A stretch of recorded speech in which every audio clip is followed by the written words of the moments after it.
भजन संहिता से लिया गया है, उसे गाते हैं। साम 84 भजन संहिता 84 इसमें से हम गाते हैं। आप अपने बाइबल्स में इसे देख सकते हैं, साम 84 और 12 वचन है इसमें। इसे पढ़कर फिर हम इसको समझने की कोशिश करेंगे। रिक्वेस्ट अमीर, हे सेनाओं की यहोवा, क्या ही धन्य है वो जो तुझ पर भरोसा रखता है। प्रियो, मुझे याद है कि इससे पहले भी हमने इस भजन की ओर देखा था, इससे पहले भी हमने यही गीत गाया था और उसको समझा भी था। लेकिन परमेश्वर के वचन जो हैं अ, वो कभी पूरे नहीं होते, उसकी समझ पूरी नहीं होती हमारे जीवन में। उसको जितना पढ़ो, परमेश्वर हमें और ज्ञान और गहराई में ले जाता रहता है। आज हमारा ध्यान वैसे तीन ही वचनों पर होगा, चौथा, पांचवा और छठा। चौथा, पांचवा और छठा। मैं वो वचन मैं आपके लिए पढ़ूंगा दोबारा। लिखा है दाऊद ने कि क्या ही धन्य है वे जो तेरे भवन में रहते हैं, वे तेरी स्तुति निरंतर करते रहेंगे। क्या ही धन्य है वह मनुष्य जो तुझसे शक्ति पाता है, और वे जिनको सिय्योन की सड़क की सुधि है। वे रोने की तराई में जाते हुए उसको सोतों का स्थान बनाते हैं। फिर बरसात की अगली वृष्टि उसमें आशीष की आशीष उपजती है। वे बल पर बल पाते जाते हैं। उनमें से हर एक जन सिय्योन में परमेश्वर को अपना मुंह दिखाएगा। हर एक जन सिय्योन में परमेश्वर को अपना मुंह दिखाएगा। इसका अगर एक आज हम टाइटल दें इसको, इन इन तीन चार वचनों को, वैली ऑफ बाका, इसका इस टर्म का या इन इन शब्दों का इस्तेमाल अंग्रेजी में किया गया। वैली ऑफ बाका, वो जो छठे वचन में रोने की तराई बताया जाता है या रोने की घाटी बताई जाती है, उसे अंग्रेजी में वैली ऑफ बाका ऐसा बताया गया है। बाका वैसे एक शहर का नाम है जहां पर ये घाटी थी, और उस घाटी में कई बार लोग ऐसा कहते हैं कि वहां बहुत रोना, बहुत दुख था। उस घाटी में जो गुजरते थे या जो रहते थे वहां, उनको बहुत पीड़ा था। वो पीड़ित लोग थे। और यरूशलेम को जो जो रास्ता जाता था उसी से गुजरना होता था। दाऊद जिस तरह से ये शुरू करता है ये भजन, कहता है सेनाओं के यहोवा, तेरे निवास क्या ही प्रिय हैं। तो ऐसा लगता है जैसे वो बहुत खुश है। परमेश्वर ने उसके जीवन में एक बहुत अच्छा कार्य किया होगा, वो खुश है, और उसी खुशी में परमेश्वर को वो एक स्तुति गीत लिख रहा है। लेकिन ऐसा नहीं है प्रिय। दाऊद ने ये गीत उस वक्त लिखा था जब उसका अपना बेटा उसे मारने पर तुला था। दाऊद ने ये गीत तब लिखा था जब उसका अपना बेटा उसका खून का प्यासा हो गया था, और वो राजा होने के बावजूद वो उससे बच बच कर छुप रहा था। डरा हुआ था दाऊद, घबराया हुआ था, जंगलों में था, उसके बेटे से बचने की कोशिश में लगा था। और तब वो कहता है, हे सेनाओं के यहोवा, तेरे निवास क्या ही प्रिय है। मेरे प्राण जो हैं यहोवा के आंगनों की अभिलाषा करते मूर्छित हो चला। मेरा तन मन दोनों जीवते ईश्वर को पुकार रहा है। My soul longs, yes, faints for the courts of the Lord. My heart and flesh sing for joy to the living God.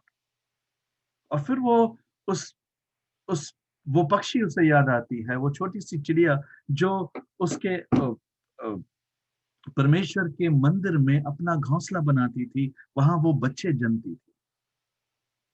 Dawood कहता है, क्या खुशनसीब है ये छोटी सी पक्षी जो परमेश्वर के घर में निवास करती है। और फिर इन 3 वचनों पर दाऊद आता है, 5, 6 और 7। कहता है, क्या ही धन्य है वो मनुष्य जो तुझ से शक्ति पाता है, और वे जिनके सिय्योन की सड़क की सुधि रहती है। अचानक जो है, दाऊद जिसको अब जाने के लिए कोई और रास्ता नहीं था, वो छुपा हुआ था। He was without direction. कोई जगह नहीं थी उसको जाने के लिए, पता नहीं था जाना कहाँ है उसे। और वो लिखता है कि धन्य है वो जिनको सिय्योन की सड़क की सुधि रहती है।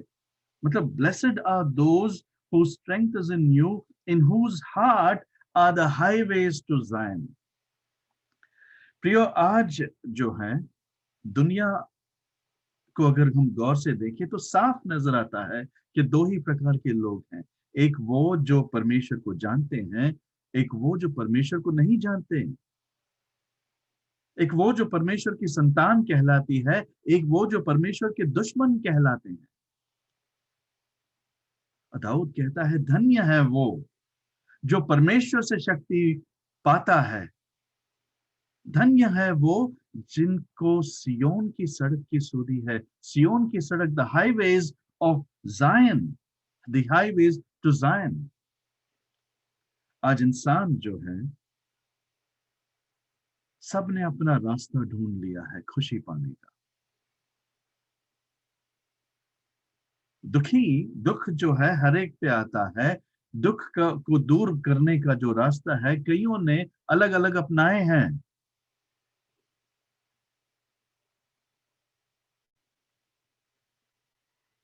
लेकिन वो नहीं जानते कि वो रास्ता कहाँ जाता है। वो नहीं जानते कि मंजिल क्या है इस रास्ते की। इसका अंत कहाँ होगा, इसका अंत होगा भी या नहीं, वो नहीं जानते। एक रास्ता चुनते हैं जो जो उनको उस वक्त के लिए खुशी या आनंद देता है, लेकिन उसका अंत वो नहीं जानते।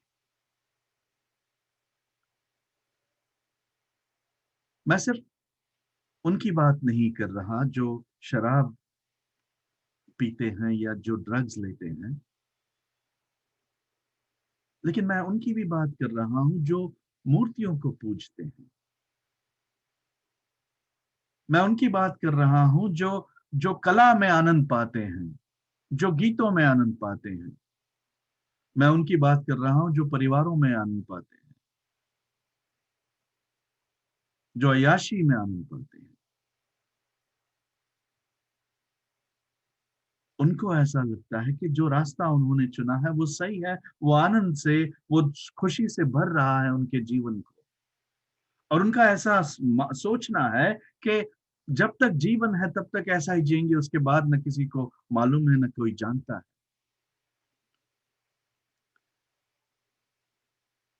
लेकिन दूसरी ओर एक ख्रिस्ती है जिनको सियोन की सड़क की सुधि रहती है। उसके हृदय में जैसे सियोन का एक हाईवे है, एक रास्ता बना है। प्रियो, ये जो ख्रिस्ती है, वो जानता है कि ये रास्ता कहाँ को जाता है, कहाँ पर खत्म होती है, उसके बाद उसका जीवन कैसा होने वाला है, ये जानता है। इसलिए दाऊद कहता है, धन्य है वो जो तुझसे शक्ति पाता है। लेकिन क्यों शक्ति पाना है? जब रास्ता साफ है, हमको पता है कि जाना कहाँ है, हमको पता है कि हम कोई बुरे रास्ते पर नहीं है, इसकी खुशी होनी चाहिए, फिर ये शक्ति पाने की क्या बात है? दाऊद जिस मकाम पर था, दुख उससे ज्यादा कोई नहीं समझ सकता था। No one would understand sadness और बिटरनेस मोर देन डेविड। उसका अपना खून उसके खून के पीछे था। लेकिन फिर भी दाऊद को फर्क दिख रहा है। फर्क दिख रहा है उन लोगों में जो भटकते हैं, जबकि वो खुद भटक रहा था, लेकिन उसके हृदय में सियोन की सड़क की सुधि रहती है। और वही वो जानता था कि परमेश्वर ही उसकी उसकी शक्ति है, उसका ताकत है। लेकिन आप जानते हैं प्रियो, आप सब कहेंगे कि हाँ, हमारे हमारे हृदय में भी है सिय्योन की। हम भी जानते हैं कि हम अनंत काल का जीवन जीतेंगे जिएंगे। हम भी जानते हैं कि हम परमेश्वर के संग रहेंगे, सब कुछ खुशी-खुशी होगा, सब कुछ बहुत अच्छा होगा। नीले आसमां के पार जाएंगे, हम भी जानते हैं। खुशी-खुशी से गीत गाते हैं। लेकिन अगले ही वचन में दाऊद कहता है कि ये जो सड़क है, वो कहाँ से गुजरती है? छठे वचन में दाऊद कहता है, वे रोने की तराई, they go through the valley of Baca, मतलब वे रोने की घाटी में से जाते हुए, मतलब ये रास्ता उसको रोने की तराई से गुजरना ही होगा। कोई ख्रिस्ती नहीं है जो इस रास्ते को बाईपास करके, इससे हटकर कोई दूसरा मार्ग बना ले और किसी तरह उस सियोन तक पहुंच जाए। कोई नहीं है। आप अगर ख्रिस्ती हैं तो आपको इस रोने की तराई में जाना ही होगा, उससे गुजरना ही होगा। आपका सियोन, आपका यरूशलेम, आपका आपका स्वर्ग जो है, वो इस घाटी से होते हुए ही जाता है।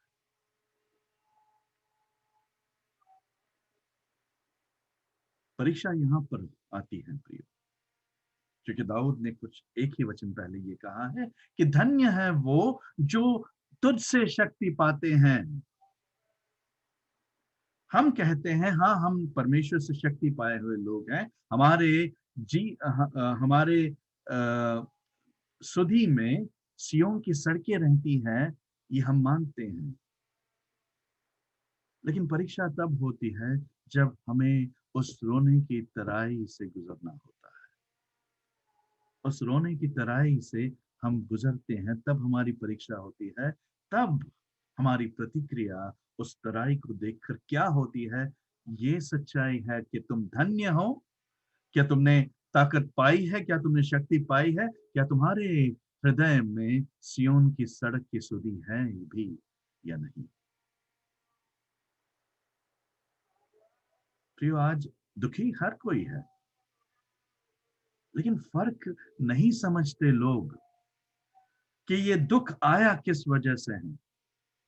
क्या वाकई मैं परमेश्वर के धार्मिकता की वजह से ये दुख झेल रही हूँ, या अपने ही पाप की वजह से, अपने ही मूर्खता की वजह से?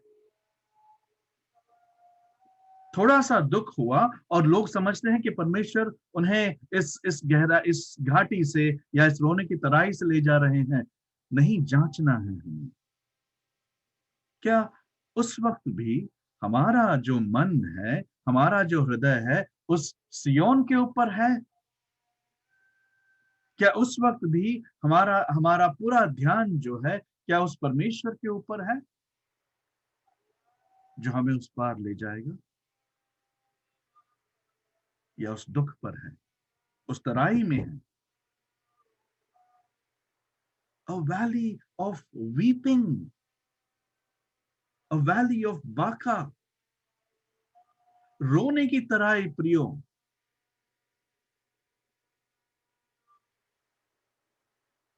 अब यहां से गुजरते हुए कई लोग कुड़कुड़ाते हैं।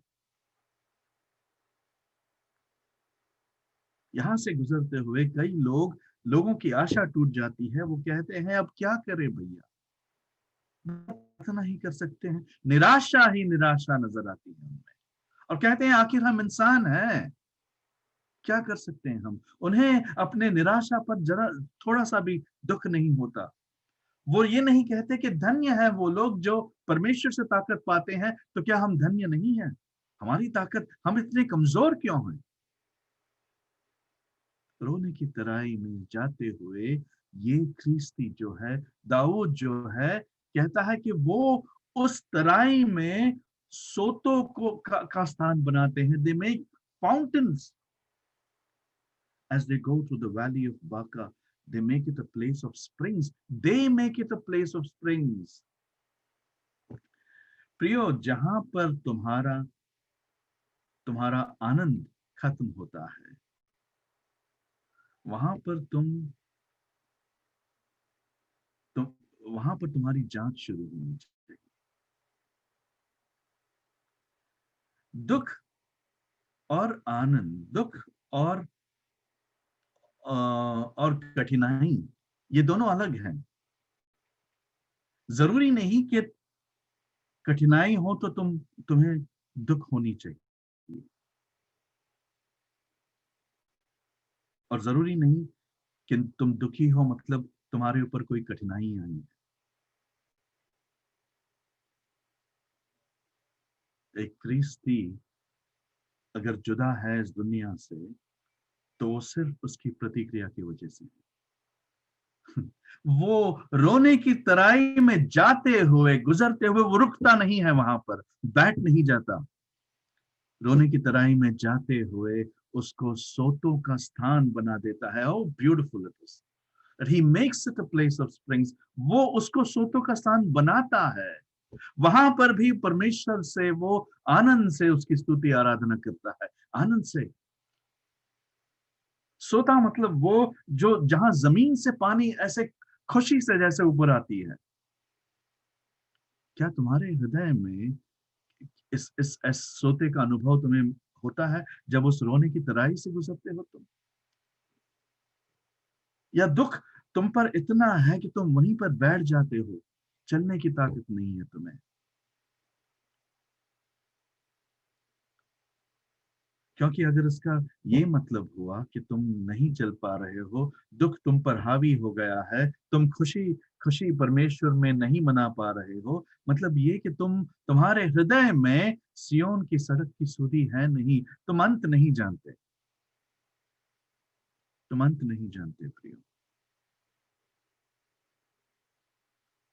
तुम्हारा जीवन भी औरों की तरह सिर्फ उसी क्षण के लिए, बस उसी जीवन के लिए मानो जैसे उसी उसी के लिए जिया जा रहा है। यू कांट, यू कांट, तुम नहीं जी पाओगे वैसे। अगर अंत जो है तुम्हारे हृदय में नहीं है, अगर तुम्हारा रास्ता सरल नहीं है, अगर तुम्हारा रास्ता तुम्हारे मन में साफ नहीं है, तो इस रोने की तराई को देखकर तुम आगे नहीं बढ़ पाओगे। प्रियो, ये कोई गीत नहीं जो जिसको देखकर हमें मान लो जैसे इंकरेजमेंट मिलनी चाहिए, जैसे हमारा हौसला बढ़ना चाहिए कि नहीं मैं भी, कि मुझे, मैं आज से तय करूंगा कि मैं रोऊंगा नहीं, या मैं इस रोने की तराई में दुखी होकर बैठूंगा नहीं। ये तय करने की बात नहीं है, ये जांचने की बात है। ये कोई डिसीजन लेने की बात नहीं है कि मैं अब मैं बैठूंगा नहीं, अब मैं चलता रहूंगा नहीं। ये एक प्रतिक्रिया है, दिस इज अ रिस्पॉन्स। क्योंकि परमेश्वर उसका ताकत है। वो मनुष्य, वो ख्रिस्ती, वो है जिसने परमेश्वर से शक्ति पाया है। तुम परमेश्वर से शक्ति पाते हो, मतलब किसी भी क्षण में, फिर वो सरल रास्ता ही क्यों ना हो, वहां पर भी तुमने परमेश्वर की तरफ देखना छोड़ा नहीं, और ना ही इस तराई में। और तुम्हें से शायद कई लोग होंगे जो, जब रास्ता सरल हो, जब कोई कठिनाई ना हो, तब उस परमेश्वर को भूल जाते हैं। तब हम अपना मन का करते हैं, और जैसे ही तराई आती है, हम कुड़कुड़ाते हैं, या फिर परमेश्वर को आवाजें लगाते हैं। कितना फर्क है ये कितना फर्क है एक सच्चे ख्रिस्ती में। जो दाऊद कहता है, उसको सोतों का स्थान बनाता है। कैसे कैसे लोग हैं आप? क्या आपके साथ पास रहकर लोग खुश होते हैं? क्या आपसे लोग एनकरेजमेंट पाते हैं, आपसे हौसला पाते हैं? या आपके पास बैठकर लोग हमेशा दुख की, कठिनाइयों के सिलसिले सुनते हैं? क्या आप उनमें से हो जो लोगों को परमेश्वर के वचनों के द्वारा ताकत देते हो, या अपने दुखों में उनको भी बहाते हो? ओ प्रियो, सोतों का स्थान बनाते हैं, और फिर पता है क्या होता है? फिर बरसात की अगली वृष्टि, उसमें आशीष ही आशीष उपजती है। मतलब उसके बाद परमेश्वर जो जिसने उनको ताकत दिया, उन पर और आशीषें उंडेलता है, उन पर और आशीषें उंडेलता है। तुम्हें दुखी रखता कभी नहीं है परमेश्वर। तुम जैसे परमेश्वर की स्तुति करते हो उस रोने की तराई में, वहां तुम पर और आशीषें उंडेली जाती है। तुम चलते रहते हो और जाते जाते उसी तराई में तुम सोते बनाते रहते हो, और परमेश्वर तुम्हें आशीष पर आशीष देता रहता है। 7वां वचन कहता है, वे बल पर बल पाते जाते हैं। बल पर बल, वो दुखी होकर वही घिसट घिसट कर किसी तरह इस तराई से निकल जाए, किसी तरह हम उस मंजिल पर पहुंच जाए, वैसा जीवन नहीं है उनका। एक ख्रिस्ती जीवन वैसा नहीं हो सकता। वो शरीर से कमजोर होता जाता रहता है, लेकिन वो आत्मिक रीत से बल पर बल पाता जाता है। और उनमें से हर एक जन सियोन में परमेश्वर को अपना मुंह दिखाएगा। कोई नहीं खो जाएगा, कोई भी रास्ता नहीं खोएगा। हर एक जन, हर एक जन जिसने परमेश्वर से ताकत पाई है, हर एक जन जो रोने की तराई से गुजरते हुए परमेश्वर की स्तुति करता है, हर एक जन जो परमेश्वर उस तराई से गुजरते हुए परमेश्वर से और भी आशीषें पाता है, हर एक जन जो बल पर बल पाते जाते हैं, उनमें से एक भी ऐसा नहीं होगा जो सियोन में परमेश्वर को अपना मुख नहीं दिखाएगा। ओ वो assurance, that assurance, dear ones, वो हमारी होनी चाहिए। लेकिन किस बिना पर होती है ऐसा? ये क्या किस आधार पर हम ऐसा आश्वासन पाते हैं? ध्यान से पढ़ो। पहले ही वचन में दाऊद कहता है, हे सेनाओं के यहोवा, हे सेनाओं के यहोवा। और आखिरी वचन में फिर से कहता है, हे सेनाओं के यहोवा। जहां भी दाऊद ने यहाँ परमेश्वर को पुकारा है, वैसे ही पुकारा है, हे सेनाओं के यहोवा। तीसरे वचन में फिर से हे सेनाओं के यहोवा। 12वें वचन में फिर से हे सेनाओं के यहोवा। 8वें वचन में फिर से हे सेनाओं के परमेश्वर यहोवा। क्या दर्शाना चाहता है दाऊद? जब भी वचन ऐसे लफ्जों का इस्तेमाल करती हैं, सेनाओं के यहोवा, मतलब it is depicting the power of God. वो परमेश्वर के सामर्थ्य के बारे में बता रहा है। और परमेश्वर के सामर्थ्य में हमें ये एहसास होना चाहिए कि हम उस सामर्थ्य से हम तुरंत ही इस तराई से उठाओ ये नहीं मांग रहे हैं। उस सामर्थ्य से हम ये मांगते हैं कि परमेश्वर उस तराई में हमें बचाओ, उस तराई में हमें बचाओ, उस तराई से हमें सुरक्षित ले जाओ। और मुझे पूरा भरोसा है, क्योंकि तू सामर्थ्यवान परमेश्वर है, तुझसे कोई जीत नहीं सकता परमेश्वर। तूने तू तू सब पर राज्य करने वाला परमेश्वर है, तू हर दुश्मन को हराने वाला परमेश्वर है, तू सेनाओं का यहोवा है। इसलिए 12वें वचन में वो कहता है, हे सेनाओं के यहोवा, क्या ही धन्य वो मनुष्य है जो तुझ पर भरोसा रखता है। क्या ही धन्य वो मनुष्य है जो तुझ पर भरोसा रखता है। प्रियो, मैं नहीं जानता इन दिनों में आपका मन कैसा है, इन दिनों में आपकी दृष्टि कहाँ पर है, इन दिनों में आप किस तरह से गुजर रहे हैं, लेकिन गुजरना आपको जरूर है, आज नहीं तो कल। क्या आपकी तैयारी है? क्या आपके आपके जीवन में सियोन की सड़क की सुधि है? आपके हृदय में क्या आपको ये सड़कें साफ नजर आती है? क्या आपको मंजिल साफ नजर आ रहा है? उस मंजिल तक ले जाने वाला क्या क्या क्या आपको नजर आ रहा है? उसकी ताकत का एहसास क्या आपको है? अगर है तो तुम धन्य हो। तुम धन्य हो जो उस पर भरोसा रखते हो। तुम धन्य हो प्रियो। परमेश्वर तुम्हें और ताकत दे। लेकिन अगर जिनको नहीं है, उनकी सिर्फ मांगने की देरी है, और परमेश्वर उन्हें ताकत देगा। वो विश्वास परमेश्वर उन्हें देगा। वो आशीष परमेश्वर नहीं देगा, ताकि दुख हमारे या कठिनाई जो है हमारे दुखों का कारण ना बने। नहीं, हमारी खुशी में कठिनाई जो है वो आतंक बनकर नहीं आ सकती। नहीं, परमेश्वर उन सब के ऊपर है। इसलिए हम भी उनमें से होंगे जो रोने की तराई में जाते हुए उसको सोतों का स्थान बनाते हैं, सोतों का स्थान। और परमेश्वर हमारे ऊपर आशीष पर आशीष उंडेलता रहे। मेरे आपके लिए, हमारे लिए यही प्रार्थना है। परमेश्वर हमें आशीष दे। आमीन।